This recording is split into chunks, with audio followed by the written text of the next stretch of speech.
धम्म आणि विज्ञान या विषयावर आज विषय आहे, त्या विषयावर बोलायला होते.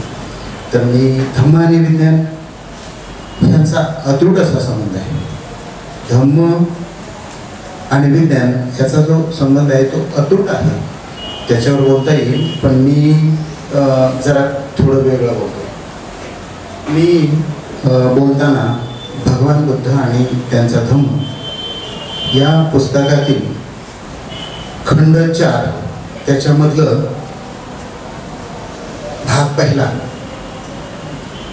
आणि त्या पहिल्या भागामध्ये 6व्या क्रमांकाचं 249 पानावर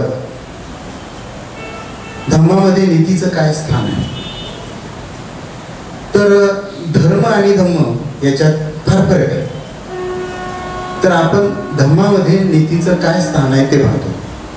तर धम्म जो आहे, तर धम्म आणि नीती आणि धम्म हे एकमेकापासून वेगळे नाही. धम्म म्हणजेच नीती आणि नीती म्हणजेच धम्म हे 6 क्रमांकाच्या उपविभागात सांगितलेलं आहे. तर सर्व बौद्धांनी नीतिमान व्हावं यासाठी बाबासाहेब आंबेडकरांच्या त्या भगवान बुद्ध आणि त्यांचा धम्म यामध्ये जे सांगितलं त्याप्रमाणे आपण वागतो का? तसं जर झालं ना तर आपल्यामध्ये नीतिमान पद्धतीने जर वागलो तर आपल्यामध्ये बाकीचे जे गोष्टी असतात ते आपल्याला शिवणार पण नाही. तर मी आता जेव्हा मिलिंद कॉलेजला शिकत असताना तिथे बोधी नावाचं एक मासिक निघत होतं. त्या मासिकातली नीतीवरची एक गोष्ट सांगतो. ब्रह्मदेशातली ती गोष्ट आहे. आताचा म्यानमार, ब्रह्मदेशाला आता म्यानमार असं नाव आहे. तर त्या देशामध्ये तिथे शेतकरी होते आणि त्या एका शेतकऱ्याने दुसऱ्या शेतकऱ्याला त्याची जमीन विकली. जमीन विकल्यानंतर उन्हाळा आला, त्याने त्या जमिनीची मशागत केली आणि मशागत केल्यानंतर ज्याला पहिल्या शेतकऱ्याने दुसऱ्याला जमीन विकली होती तर त्या दुसऱ्याने मशागत केली.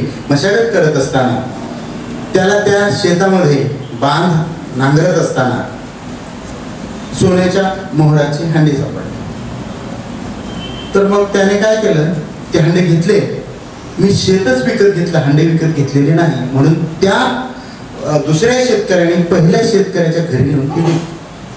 तो म्हणला मी तुला शेत विकलेलं आहे, त्याच्यातलं सर्व काय असेल ते तुझंच आहे, मी नाही घेणार आहे. पहिल्या शेतकऱ्याने सांगितलं की मी फक्त शेतच विकत घेतलं, मी त्या शेतात काय होतं ते बाकीचं विकत घेतलेलं नाही. तर त्याने सांगितलं मी तुला शेत विकलेलं आहे, मला काही हे देऊ नको. मग ती केस कोर्टात गेली. कोर्टात गेल्यानंतर तिथे न्यायाधीशासमोर आपापली बाजू दोघांनी मांडली. न्यायाधीशाला प्रश्न पडला की आता काय करायचं अशा वेळेला.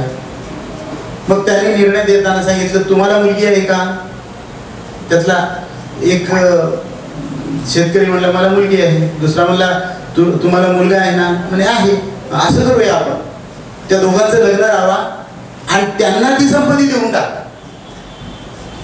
म्हणजे इथे नीतीचा प्रश्न असा आहे की नीतिमान होते म्हणूनच त्यांनी तसा निर्णय घेतला. आणि नीतिमत्ता ज्याकडे असेल, नीतिमान माणसं जे असतात ते अशा प्रकारे वागतात. आता मीच सांगतो तुम्हाला, SRP मधून 5व्या ग्रुपकडे जाताना एका कोणाची तरी गोरमाळ पडलेली होती. आम्ही दोघं नवरा बायको चाललो होतो. आम्ही काही त्याला हात लावला नाही, पण आमच्या मागून येणाऱ्या SRP होते त्याला उचलून घेऊन गेला.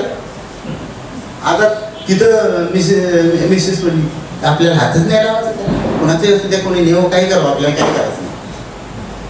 उचललं असतं, घेतलं असतं, फायदा झाला असता, पण नको म्हणे आम्हाला. मी पण काही घेतलं नाही. ही गोष्ट जवळपास 28 वर्षापूर्वीची आहे. तर असं वागलं ना आपले जे काही प्रश्न असतात ते आपोआप सुटत असतात. मला एवढं सांगून मी इथे थांबतो. जय बुद्ध, जय भारत. आपल्या समाज टीव्हीला सबस्क्राईब करा आणि बेल आयकॉन दाबा.